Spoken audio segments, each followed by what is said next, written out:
तो उस रोज़ हमारे पापा को बहुत गुस्सा आ रहा था, बहुत ज़्यादा गुस्सा आ रहा था। पापा ने मेरी भी पिटाई कर दी खामा खाई उस वक्त, उस रोज़। तो मैं आ गया, मुझे भी इतना गुस्सा आया कि जो उस देवी की जो तस्वीर हमारे यहाँ थी, तो मैंने उस कुत्ते के बर्तन में, जो हमारे यहाँ कुत्ता था वो पाल रखा था, उसमें उसका जो प्रसाद बोलते हैं उसको, गुड़ और चून, आटा, गुड़ और आटा उसको लेकर के मैंने बना करके उसके तस्वीर पर खिलाया उसको, ये लो तुमने ही कहा था। बिस्मिल्लाहिर्रहमानिर्रहीम। अस्सलामु अलैकुम दोस्तों, उम्मीद है आप सब खैरियत से होंगे। अल्लाह आप सबको ऐसे ही खुश रखे। दोस्तों, इस्लाम इस कायनात की सबसे कीमती नेमत है और इस नेमत को पाने के लिए अगर जान भी देनी पड़ जाए तो ये महंगा सौदा नहीं है। और ये नेमत उसी शख्स को मिलती है जो सच का मुतलाशी होता है, जो हक़ का मुतलाशी होता है, जिसके अंदर जानने का जज्बा होता है और सच को जानने की तड़प होती है। बेशक अल्लाह ताला उसी शख्स को हिदायत देता है। जी हाँ दोस्तों, अल्लाह सुब्हानहू व तआला कुरान पाक में इरशाद फरमाता है, ऐ नबी सल्लल्लाहु अलैहि वसल्लम, जिसे आप चाहो हिदायत नहीं दे सकते, अल्लाह जिसे चाहता है हिदायत देता है। दोस्तों, आज भी हम आपके पास एक ऐसी ही स्टोरी लाए हैं जिसमें आप देखोगे कि कैसे एक हिंदू भाई, जिसे इस्लाम के बारे में कुछ नहीं पता था, लेकिन फिर उनकी ज़िंदगी में कुछ ऐसे हादसे पेश आते हैं कि उसे पता चल जाता है कि वो जिसको अपना भगवान मानता है या खुदा मानता है, वो तो खुदा हो ही नहीं सकता, बल्कि इंसानों ने तो खुद उन्हें अपने हाथों से बनाया है, जबकि खुदा को तो कोई भी नहीं बना सकता, क्योंकि वो ही सबका बनाने वाला है और हम उसे देख भी नहीं सकते। दोस्तों, ये वीडियो बहुत ही ज़्यादा ज़बरदस्त होने वाली है, आप इसे बिल्कुल भी मिस ना करें, इसे पूरा देखें। और इसी तरह के न्यू मुस्लिम की स्टोरीज़ देखने के लिए हमारे चैनल को सब्सक्राइब करें और पास ही में बने बेल आइकन को भी दबा दें, ताकि हमारी आने वाली वीडियोस की नोटिफिकेशन आपको सबसे पहले मिले। अस्सलामु अलैकुम रहमतुल्लाहि व बरकातुहू। मेरा नाम पहले अमित था और अब मेरा नाम अब्दुल्ला है। इस्लाम से पहले की ज़िंदगी के बारे में हम बुतों की पूजा और जो है देवी देवताओं की पूजा बहुत ज़्यादा किया करते थे। मैं काफ़ी छोटा था, मुझे याद है कि हम जो है शिवलिंग होता है, शिवलिंग, उसकी बहुत ज़्यादा पूजा किया करते थे। इसी बीच में क्या होता है कि हमारी एक बड़ी बहन थी, उसकी शादी हो चुकी थी, उसको एक बच्चा भी था, तो वो ससुरालियों ने उसको मार दिया। अब जब उसको मार दिया तो कोई केस वेस नहीं किया हमने, बस गरीब लोग थे तो जो है हम आ गए। तो वहाँ से आने के बाद अगले दिन उस देवी को बुला लिया, हमारे पापा ने, हमारे फूफा जी सब आए हुए थे घर में, मौत हो चुकी थी तो उस रोज़ जो है सभी थे घर में।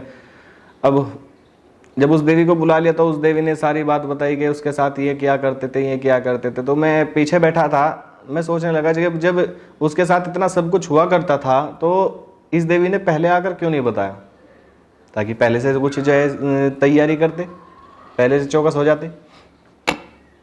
खैर, जब उसकी तहरी होती है मरने के बाद जो है हमारे बिरादरान वतन भाइयों में, तो अब जब तहरी में गए अपनी बहन की, तो वहाँ से हमें सामान लाना था, उसका जो सामान था जो दहेज में दिया था, तो वो सामान वापस लाना था। तो जब सामान वापस वापस लाने के बाद जो है फिर अगले दिन उस देवी को बुलाया, और जो है बुलाने के बाद उससे पूछा कि अब क्या किया जाए। तो उसने बतलाया कि वहाँ उनके घर, यानी हमारी बहन के ससुराल, वहाँ एक तस्वीर थी, तो उसके पीछे उसने अपने सारे राज छुपा कर रख रखे थे। तो हमारे पापा ने उनसे पूछा कि ये बात तुमने पहले क्यों नहीं बताई, अब चुप हो गए। तो ऐसा कुछ हुआ करता था हमारे साथ। मैं अक्सर ये सोचता था कि नहीं ये सब झूठ है, लेकिन मम्मी पापा के कहने पर मैं ये सब कर लिया करता था।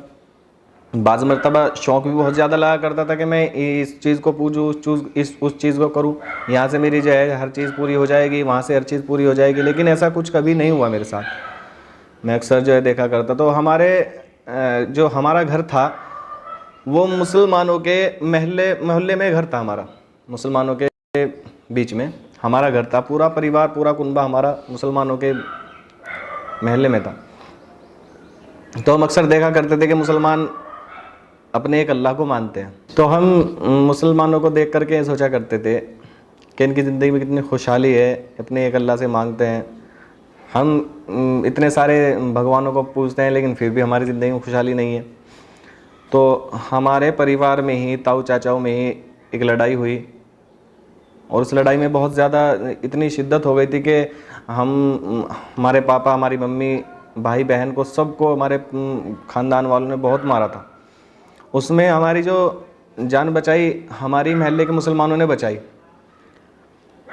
तो फिर फैसला हो गया। उसके बाद हम जो है वहाँ से घर बेच करके अपने जो है गोरे में चले गए। गांव के बाहर एक हमारा दादी लाई प्लाट था, उसमें हमने मकान बना लिया। वहाँ पर भी हमारे ताऊ चाचा ने लड़ाई की तो हमें वहाँ से भी जाना पड़ा। फिर हमने, हमारे जो गांव है वो थोड़ा हिंदुओं की तरफ जो है, हमने वहाँ पर एक घर किराए पर ले लिया। अब हम ये चाहते थे कि हमारे जो दादी लाई गांव के करीब प्लाट था उसमें जो मकान बनाया था वो बिक जाए।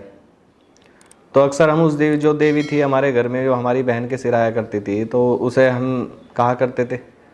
हमारे पापा और खूब मिन्नत किया करते थे, खूब खुशामद किया करते थे कि उसको वो बिकवा दे, उसको वो बिक जाए, कुछ ऐसा कर दीजिए। तो उसने एक मरतबा, मुझे याद है कि वादा किया कि जुलाई तक तुम्हारा प्लॉट बिक जाएगा, और नहीं बिका तो उसमें देना जिसमें कुत्ता खाता है। हमने कुत्ता भी पाल रखा था, तो मैं पापा के साथ काम पर जाया करता था जो है वहाँ पर। तो वो जुलाई की जो तारीख उसने बताई थी वो पूरी हो गई। तो उस रोज़ हमारे पापा को बहुत गुस्सा आ रहा था, बहुत ज़्यादा गुस्सा आ रहा था कि प्लॉट नहीं बिका, ये रो। तो मैं, पापा ने मेरी भी पिटाई कर दी खामा खाई उस वक्त, उस रोज़।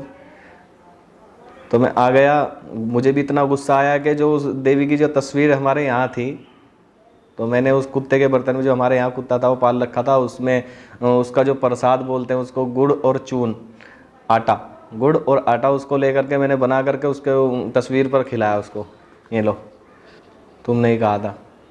तो हमारे घर वाले ये कहते थे कि इसके बारे में अगर कुछ गलत बोलोगे तो ये ऐसे कर देगी, वैसे कर देगी, इतना गलत कर देगी तुम्हारे बारे में अगर इसके बारे में, इसके खिलाफ चले। तो मैंने सोचा कि जब मैंने इसके कुत्ते का झूठा खिला दिया, इसकी तस्वीर पर चढ़ा दिया, इसकी तस्वीर को मैंने गिरा दिया, सब कुछ कर दिया, इसने मेरा अब तक कुछ भी नहीं किया।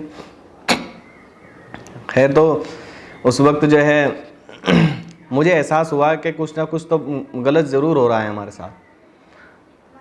हमें कुछ ना कुछ तो जो है ऐसा महसूस दे रहा था कि हमारे साथ कुछ ना कुछ गलत ज़रूर हो रहा है, जिसकी बिना पर ये सब निज़ाम चल रहा है। दिवाली आती थी हमारे घर में, हमारी बहन और हमारे भाई, हमारे पापा इतना बड़ा जो है तस्वीरों का दरबार सा लगा दिया करते थे, उसको पूजा करते थे। मैं पीछे बैठकर ये सोचा करता था कि जब ये खाते नहीं, इतना सारा प्रसाद, खील, पताशे, इमरती, रसगुल्ले वगैरह सब मिठाई आया करती थी, उनको चढ़ाया करते थे, तो वे खाते नहीं थे। हिंदू लोगों में जो है एक निज़ाम है कि जब उनके यहाँ भैंस या गायें बच्चा देती हैं, तो ब्याती हैं, तो उसका जो दूध निकालते हैं उसको मक्खन बना लेते हैं, और उस मक्खन को जब तक नहीं खाते जब तक देवी देवताओं पर ना चढ़ा दें। एक मरतबा मैं स्कूल से आया, मुझे बहुत शिद्दत से भूख लग रही थी, मैंने रोटी रखी थी, सब्जी नहीं थी, मैंने देखा क्या किया जाए, तो मक्खन मिल गया मुझे। मैंने उस मक्खन को उठाया और रोटी पर रख कर खाने लगा। मेरी मम्मी आई और मुझे आकर खूब धमकाया कि तो तुम्हारे देवताओं के लिए था, ये फला था, ये फला था। तो मैंने मम्मी से कहा, याद है कि ये जो है अगर हम खा लेंगे तो देवताओं तक पहुंच जाएगा। असल तो हमारे जब ये नहीं खाते तो फिर फ़ायदा क्या। अक्सर जो है हम रात के टाइम दीवा जलाया करते थे उस अलमारी में, तो एक चूही आया करती थी, और वो चूही जो है उस दीवे से तेल की बाती को निकाल कर ले जाया करती थी, और वो कहाँ ले जाती थी उसका हमें आज तक पता भी नहीं। एक मरतबा बल्कि नुकसान ये उठाना पड़ा कि वो चूही उस दीवे की बत्ती को जो ले जा रही थी, तो आग लग गई उससे। ऐसे सारे मामले देखने के बाद समझ में ये आया कि ये कुछ नहीं है, हम लोग अनजान थे, उस वक्त हमें पता नहीं था। और सबसे बड़ा जुर्म जो है हमारे मुसलमान भाइयों ने बहुत ज़्यादा जुर्म ये किया है कि हम तक ये बात नहीं पहुँचाई कि वाहिद सिर्फ़ एक अल्लाह है, अल्लाह एक ही ज़ात करने वाली है। अगर हमें ये पता हो, हमारे मुस्लिम भाई ये बतला देते, तो हमारे साथ ऐसा कभी ना होता। तो हमने इतना जो है अपनी ज़िंदगी को इस तरह, तकरीबन 15-17 साल की ज़िंदगी हमने ऐसी मुशरिकाना ज़िंदगी गुजारी, हम अनजान थे, हमें पता नहीं था। यहाँ जाना, वहाँ जाना, हम तमाम मंदिरों पर कांवड़ लाना, ये करना, वो करना। अगर एक मरतबा जो है हमें कोई बतला दे कि ये रास्ता हक और सच है, कोई हमारा मुस्लिम भाई, तो शायद हम भी अपनी ज़िंदगी को पहले से बहुत ज़्यादा बेहतर बनाते।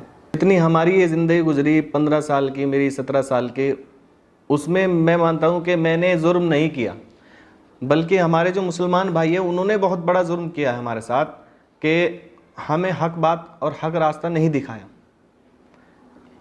ये सबसे बड़ा जुर्म हमारे मुस्लिम भाइयों ने हमारे साथ किया कि हमें जो है हक रास्ता नहीं दिखाया, अल्लाह की ज़ात से हमें जो है ताशना नहीं किया।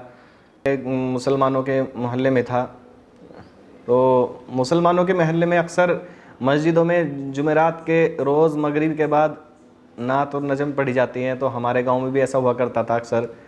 तो मुझे उससे थोड़ी मोहब्बत हो गई थी कि भाई ये बहुत अच्छी पढ़ते हैं, तो मैं भी गुनगुनाता रहता था काफ़ी। तो मैंने जो है पिछली वीडियो में बताया कि हमारे साथ एक घर ख़ानदान में ही, कुनबे वालों में ही लड़ाई हुई थी, तो उसमें मुसलमानों ने हमारी जान बचाई थी। तो वो लड़ाई इतनी भयंकर थी कि हमारे बल्कि पापा की ज़्यादा जो है पसली टूट गई थी उसमें, और भाई बहनों के भी बहुत ज़्यादा चोट आई थी। तो मुसलमानों ने हमारी जान बचाई। उसमें जो है हमारे पापा ने ऐलान कर दिया था कि हम सब मुसलमान बने, क्योंकि हमारी जान मुसलमानों ने बचाई है। लेकिन वो कि लड़ाई का वक्त था, तो उस वक्त मुसलमानों ने मना कर दिया था। अब फैसला जो हुआ था उस लड़ाई का, वो मुसलमानों के ज़रिए से ही हुआ था हमारे हक़ में। तो इससे मुझे और ज़्यादा मोहब्बत होगी कि मुसलमान कितने अच्छे हैं कि हक़ की लड़ाई लड़ते हैं, हक़ के साथ रहते हैं। तो अब जो है वहाँ से हम वो घर बेच करके दूसरी जगह चले गए थे चूँकि। तो उस वक्त जब दूसरी जगह चले गए तो हम स्टूडेंट थे चूँकि, तो पढ़ाई कर रहे थे। तो RSS वालों की हमसे मुलाकात हो गई, उन्होंने हमारी तश्कील कर ली अपने प्रोग्राम में जाने के लिए, जो कि हमारे प्रोग्राम में चलो एक बहुत अच्छा प्रोग्राम है, हमारे साथी थे, हम चले गए। अपने कॉलेज में ही हमारा वो प्रोग्राम था, 3 दिन का प्रोग्राम था उनका, RSS वालों का। तो हमने वो अटेंड किया, तो उसमें खाने वगैरह का भी निज़ाम था। तो पहले दिन तो उन्होंने जो है बहुत अच्छी अच्छी बातें बतलाई उसमें, जो है गुनाह के छोड़ने पर, जितने जो है गाने गाना, शराब, ज़िना, ये वो सारों की बुराई करके उन्होंने कहा कि इन्हें छोड़ना चाहिए, ये सब गलत हैं। वेदों का पाठ पढ़ाया, वेदों के मंत्र जो थे उनको बतलाए कि इसमें सब जो है गलत कहा गया है, इन सब गुनाहों को। फिर दूसरे दिन जो उन्होंने सबक पढ़ाया, जो बात की, वो अपनी मुस्तकबिल के बारे में उन्होंने बतलाया कि हमें मुस्तकबिल कैसे गुजारना चाहिए, किस तरह वेदों ने, पुराणों ने हुक्म दिया है कि किस तरह अपनी ज़िंदगी गुजारना चाहिए। और तीसरे दिन जो उनका जो प्रोग्राम था वो, उसमें उन्होंने ऐसा भड़का दिया था हमें, इतिहास, जो गलत इतिहास लिख रखा है उसको पढ़ा करके औरंगज़ेब रहमतुल्लाह अलैह और दीगर औलिया अल्लाह के बारे में उन्होंने बतलाया कि ऐसे ऐसे इन्होंने हिंदुओं पर जुल्म किया, मंदिरों पर जुल्म किया। इससे हमारे अंदर भी इतना जोश पैदा हो गया कि हम भी इस्लाम के ख़िलाफ़ और मुसलमानों के ख़िलाफ़ भड़क गए। क्या तो हमें मुनासबत थी, और लेकिन उनके भड़काने से जाहिर है कि जब वे ऐसी बात बतलाएंगे तो अब उस वक्त हिंदू मज़हब में थे तो भड़क गए, और इस्लाम के ख़िलाफ़ और मुसलमानों के ख़िलाफ़ हमने भी अक्षत्रिय 4 शोबे होते हैं उनके यहाँ पे, खिदमत गुजारी का, एक जो है गुरुकुल का, वेदों के पढ़ाने का, और एक क्षत्रिय का, 3 शोबे होते हैं। तो 3 शोबों में हमने अक्षत्रिय, जिसको बोलते हैं मुजाहिद, उसमें हमने अपना नाम लिखवा लिया। तो हमें वहाँ पर जब चलने लगे तो हमें एक किताब दी गई, सत्यार्थ प्रकाश, कि इसको पढ़ना, ये तुम्हारे लिए गाइडलाइन है, एक गाइड करेगी तुम्हें। हम उस किताब को लेकर आ गए और हमने उसे पढ़ना शुरू किया। तो उस किताब में कुरान करीम की आयतों के जो है बरखिलाफ़ बहुत सी बातें लिखी हुई, और उन्होंने जितनी बातें इस्लाम के बारे में बतलाई, और कुरान शरीफ की वहाँ आयत पढ़ कर बताई गई थी, हदीस पाक भी बतलाई गई थी वहाँ पर कि इस तरह भड़काते हैं, इनके मज़हब में, इस्लाम मज़हब में इस तरह काटते हैं, इस तरह करते हैं। तो अल्लाह ही की तरफ से, पता नहीं उस ईश्वर की तरफ से मेरे दिल में एक ख्याल पैदा हुआ कि जिसने, वैसे तो हम कहते हैं कि सबका मालिक एक है और ऐसे कहते फिरते हैं, तो फिर वो ईश्वर, वो अल्लाह ऐसा क्यों हुक्म देगा। तो इसके लिए मेरे दिल में जिज्ञासा पैदा हुई, एक लगन सी लगी कि मैं इस्लाम के बारे में थोड़ा पढ़ूं। तो मैंने इसकी कोशिश की और अल्लाह ने मेरा साथ दिया। तो मुझे एक किताब हासिल हुई। उस किताब का नाम था इस्लाम आतंक या आदर्श, पंडित लक्ष्मी शंकराचार्य की।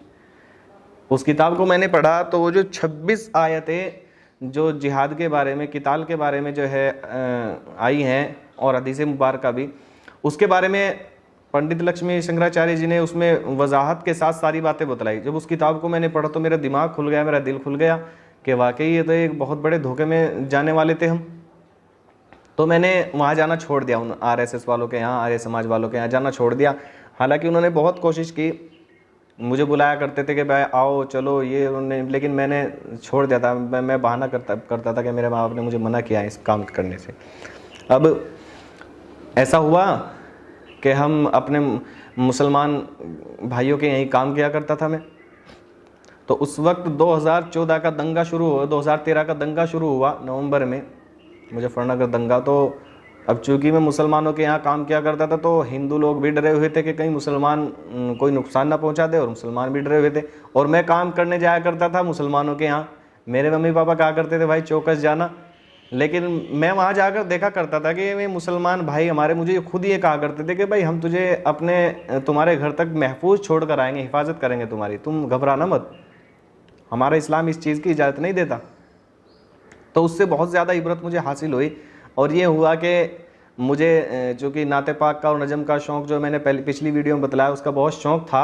हमारे मोहल्ले में पढ़ी जाया करती थी मस्जिदों में, तो मैं उन्हें मल्टीमीडिया जो मोबाइल शुरू हुए थे तो मैंने उनमें डलवानी शुरू कर दी और उन्हें बहुत सुनता था। मैं काम क्या करता था उन्हें सुनता रहता था। एक मरतबा क्या हुआ मेरे साथ कि मैं नाते पाक जब डलवाने गया, वो चिप आया करती थी मेमोरी कार्ड, उसमें जब डलवाने गया मैं कंप्यूटर से दुकान पर, तो उसमें एक मौलाना कारी हनीफ रहमतुल्लाह अलैह पाकिस्तान के, उनकी एक तकरीर आ गई हज़रत अय्यूब अलैहिस्सलाम की। उसको मैंने सुना। पहले तो मुझे जो है समझ में नहीं आई, लेकिन जब मैंने उसको पूरा सुना तो चूँकि समझ में आती चली गई, अल्लाह की तरफ से हिदायत का फ़ैसला हो चुका था। तो मैंने उसको सुना, और सुनने के बाद मेरे दिल में ये ख्याल हुआ कि इसका दूसरा पार्ट है, शायद ये कहीं और से शुरू हुई है। तो मैं उसका पहला पार्ट लेने के लिए गया, तो अल्लाह की तरफ से कुछ ऐसा हुक्म हुआ कि उसे लेने गया तो 5-10 तकरीरें और आ गई। मैंने उनको भी सुना, और आ गई तो उनको भी सुना। इससे दिल की कैफियत ऐसी बदल गई मेरी कि मैं ये सोचा करता था कि अब तक की ज़िंदगी जो मैंने गुजारी है, हकीकत में ये ज़िंदगी बहुत ही बेकारी ज़िंदगी थी मेरी। दोस्तों, उम्मीद है आपको ये वीडियो पसंद आई होगी।